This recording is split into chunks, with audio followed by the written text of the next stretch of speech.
Hey everyone, how's it going? Azrin here, owner of the Calgary Language Nerds, and welcome to today's Learn Gujarati with Me podcast episode and YouTube video. We're going to do three different things today. First of all, I want to walk you through two really common ways that you could learn Gujarati. You have two primary pathways that you can follow. I want to show you two resources, which I think I've never shown you before on this YouTube channel that I'm in love with. I love both of these resources, depending on the level you have. And then, of course, we're going to do some Gujarati practice. I have a little story prepared for you today with some vocabulary and a little bit of grammar and some listening practice, kind of all bundled into one. So let me share my screen, and we're going to start with some resources that you can use. Here we go. So the first one is called Story Weaver. Story Weaver is a website or a platform, and they're trying to make the pretty much, from my understanding, they're trying to preserve different languages. So they have a whole bunch of stories. As you can see in Gujarati, there are 617.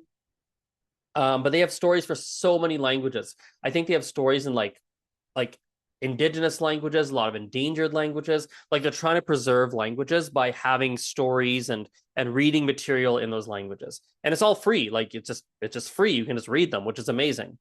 So this is I would say this is wonderful for people that have more of a beginner level in Gujarati. If you have a higher level in Gujarati, you can use this one here, which is also free. This is what I personally use. And there's like books and novels and short stories all in Gujarati at a higher level. So me right now, like one of my primary resources for studying Gujarati is this website. I use it in an app form and I read like books. And that's like one of my primary forms of studying. One of my primary forms of studying right now. Okay. So these are resources. First one, this one here is, oh, you can't even see the English. It's kind of funny. You can't even see it's written in Gujarati, but Pratilipi, you can see it in the URL bar. Pratilipi, Pratilipi, right? And this one here is called Story Weaver. And that's a nice transition to two different pathways to learning the Gujarati language. So, the first pathway to learning the Gujarati language is probably what I'd recommend.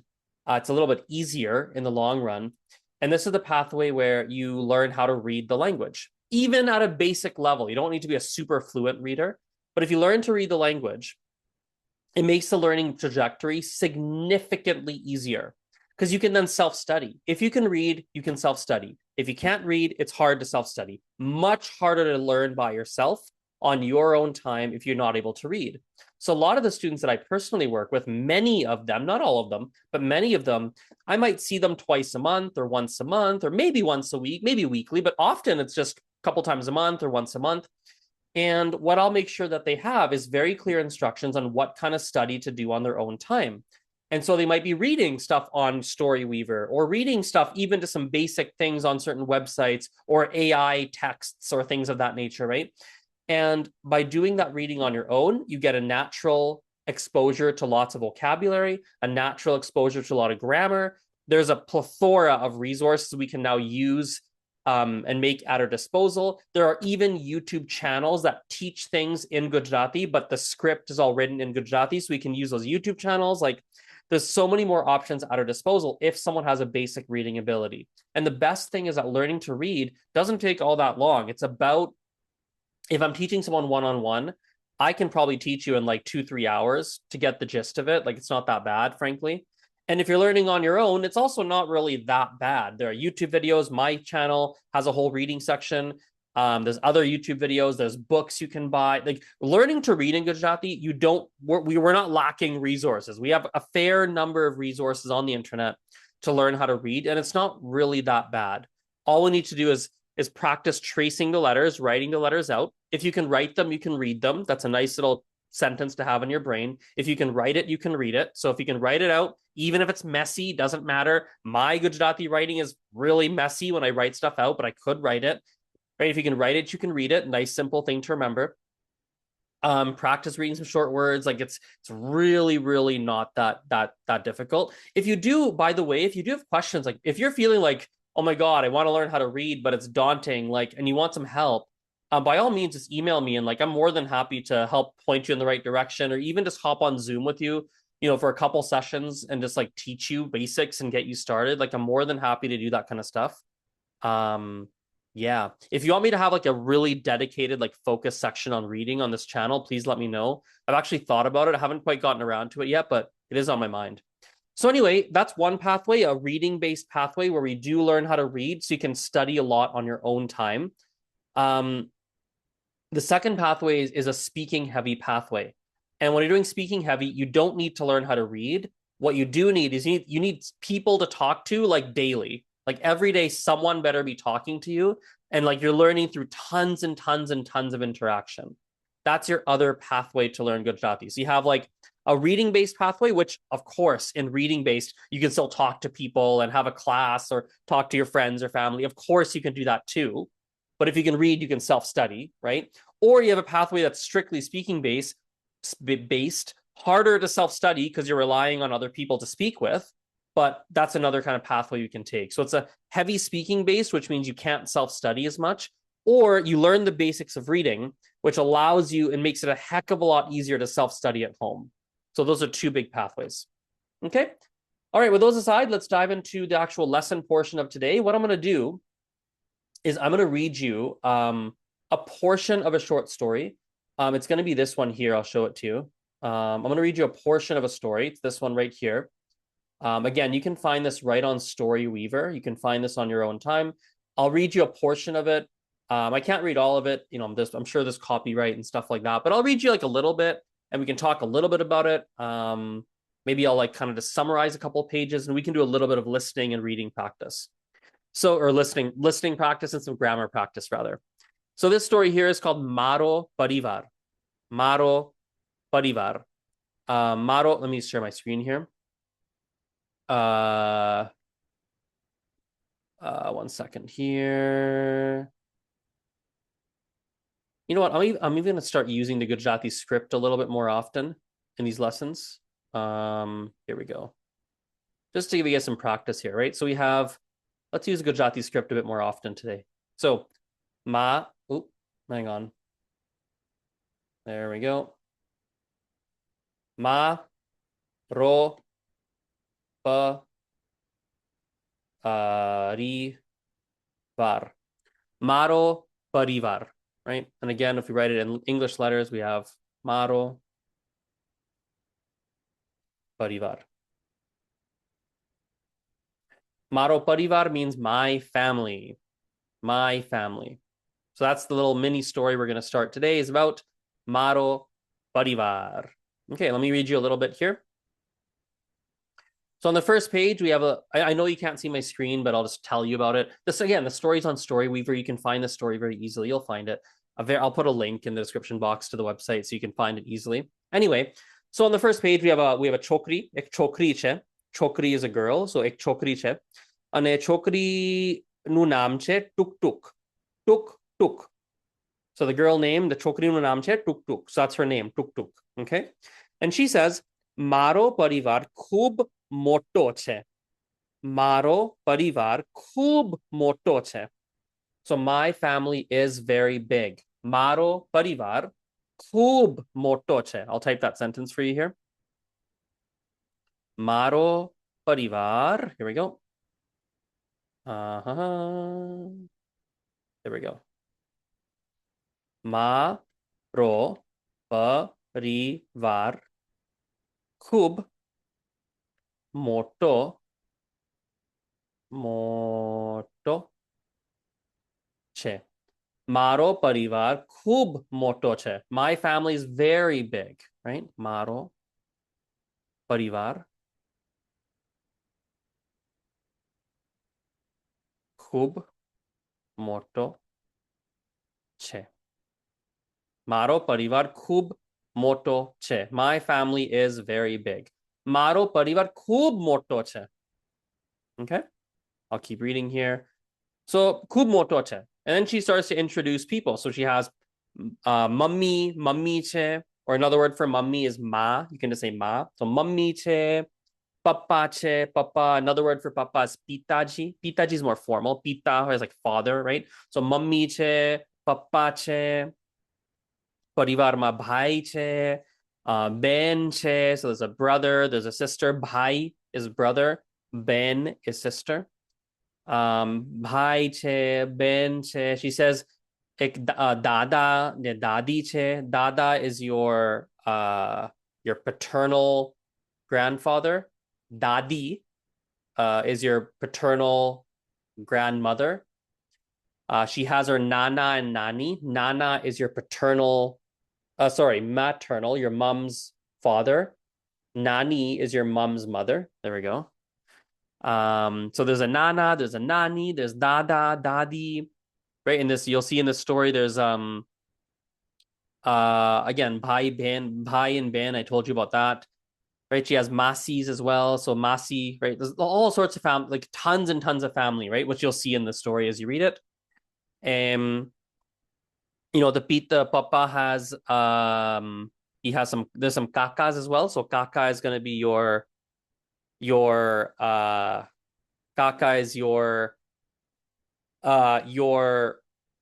father's your father's brothers, so your kaka, right? Their wives become your kaki. I'm like tracing this in my own head. So I know them more intuitively, but I'm trying to like in English what it'd be. Right, so kaka for your father's brothers, kaki for their wives. If you go the other way, then I'll actually make a separate video just on family because I'll do it properly. But anyway, she introduces her family. So she says in the story here, Mari ma ne tron beno che. So my mom has three sisters. Mari ma ne tron beno che. Ben, one sister, beno, multiple sisters. Then she says, Hu badhane masi kochu. So I call them all masi. Hu badhane masi kochu. Let me write that on the screen for you here. Yeah, I'll make a separate video just on like literally on family words because I can make a whole tree and really walk you through it. It gets kind of complicated, frankly. Even I get mixed up with it sometimes. But so she says, Mari ma ne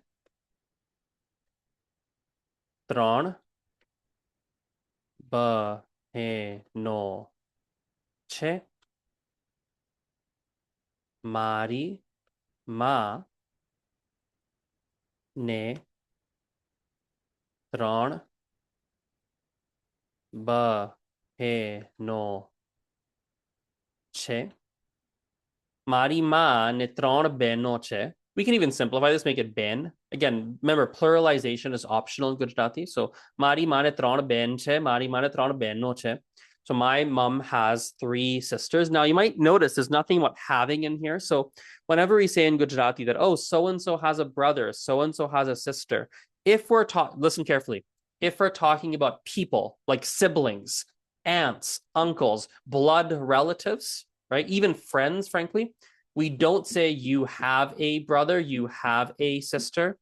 We're going to say so-and-so ne, mummy ne, blah blah blah che. Mummy ne ben che. Ne ek ben che. Mummy has one sister. Mummy ne tron ben che. Mummy has three sisters. Mummy ne ek bhai che. Mummy has one brother.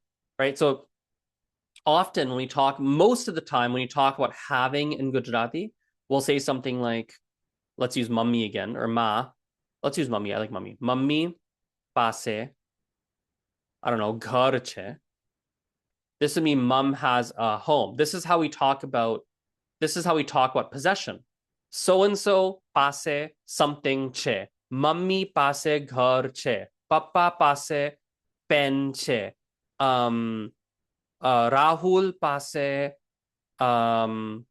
whatever. Mari paase a che, right? Like it's, we use like blah blah blah paase something che. Yeah, that's like how we do that normally. But the exception is when we have family members family members is the primary exception, where we're going to use ne, mummy ne kaink che, right? And that's usually how that works for families. A little bit different for family members. Okay, let's do a little bit more, then we'll wrap up today. Let me look at a couple of the pages here. Here's another example of that. In the book, it says, Mara pita ji ne char bhaiyo che. મારા પિતાજીને સો મારા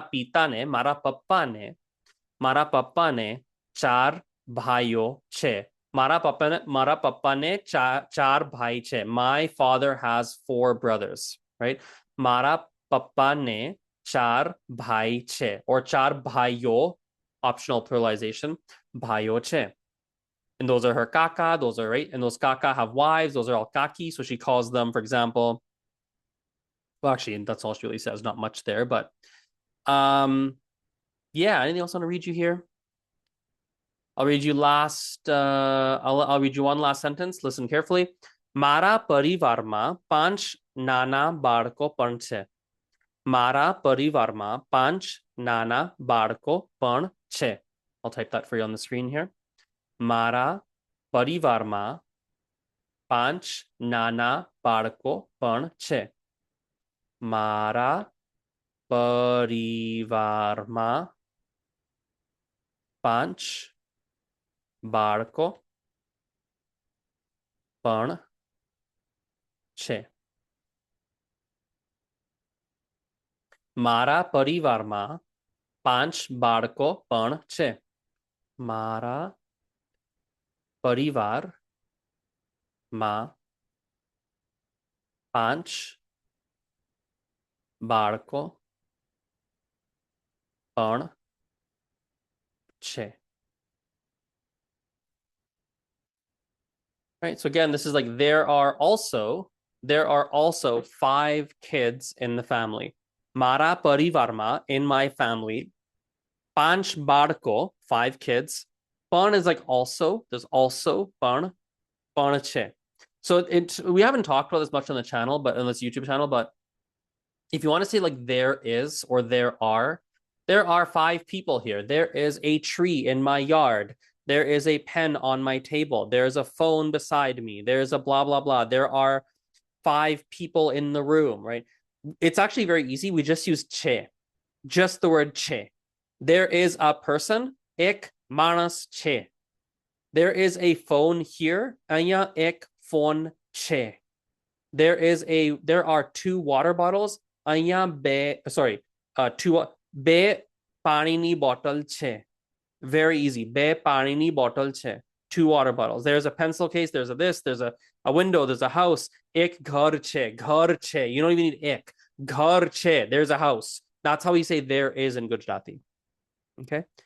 Well, let's wrap it up there. I actually have a Gujarati. I teach 4 Gujarati classes in a row. They start in 5 minutes. So let's wrap it up there. Again, these 2 resources I showed you.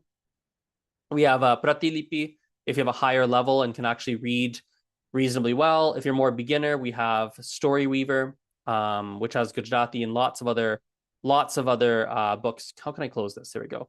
Storyweaver. This is what we're doing here, right? Maro Parivar. And there's lots and lots and lots and lots and lots of other stories here as well. 617 of them. And yeah, that's that. Let's wrap it up. Aujo. See you next time.